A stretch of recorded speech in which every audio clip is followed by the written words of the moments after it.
Buen día niños, ¿cómo están? Vamos a trabajar en guaraní, la página 30 y 31.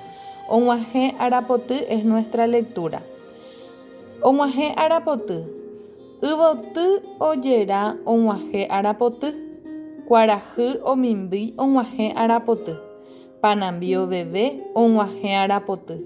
Gurai o purajei onguaje Arapotu. Ipora Arapotu. Ipora Arapotu. Ojaí Julia Irene Segovia Silva. Ba'érepa oñe'ẽ poty ejaygún. En el primer ejercicio dice, vamos a subrayar de qué habla nuestro texto. Ma'ere oñe'ẽ poty. Ejaygún es subraya. Ba'ére oñe'ẽ arahaku, araro'y, arapoty, tera'yvoty. Ma'ére oñe'ẽ arapotýre. Entonces vamos a subrayar arapoty. Mba'épa og̃uahẽ emongurusu. ¿Qué llegó? Dice, ¿qué llegó? Mba'épa og̃uahẽ emongurusu es poner una X. Og̃uahẽpa araro'y nahániri. Og̃uahẽ yvoty nahániri. Mba'e og̃uahẽ arapoty. Entonces ustedes ponen ahí una X. En la página 31 dice, Emboyoayu ararejegua. Vamos a unir con flecha cuál corresponde a la estación. Ararejegua significa estaciones. Ararohuecuy es cuando se caen las hojas, otoño. ¿Cuál sería de otoño? Sería el de la niña. Ararohuecuy. Araro'y, mata araro'y, el del señor. Cocaraí, porque oya brigaiterei, oya ho'i. Aquí. En araro'y, frío. Arapoty, cuando florecen. Arapoty significa día donde florecen o tiempo donde florece. Acá. Arapoty, donde hay las flores.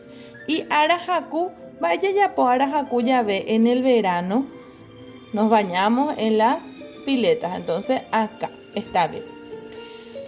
Ba'épa ojapo ejaygún. Ba'e ojapo panambi. Panambi pa overa tera oveve. Oveve. Opecha no pe apeyapota pepe. Gurai ba'épa ojapo. Opuka o opurajei. Opurajei. Yvoty oyera o oyere. Oyera. Oyera significa que se abren las flores. Cuarajy o mano o omimbi. Omimbi brilla. Ba'épa he'ise ko'ã maravichu ejaí. Oveve yvate ndaha'éi yvyra yvoty oheka. Ba'épa he'ise maravichu. Vuela alto, no es pájaro y busca flores. Mava peba, panambi. Abajo dice, pyhare o que, yvágare oiko, omimbi ha isa'y sa'yju. De noche duerme, vive en el cielo, brilla y es de color amarillo. Ba'épa he'ise maravichu, he'ise ñandéve cuarajy. Abajo tenemos ñe'ẽndy. Ñe'ẽndy son los vocabularios que ustedes deben aprender. Esto vamos a estarlo usando para el dictado. Yvoty, cuarajy, panambi, gurai o bebé. Que tengan un lindo día.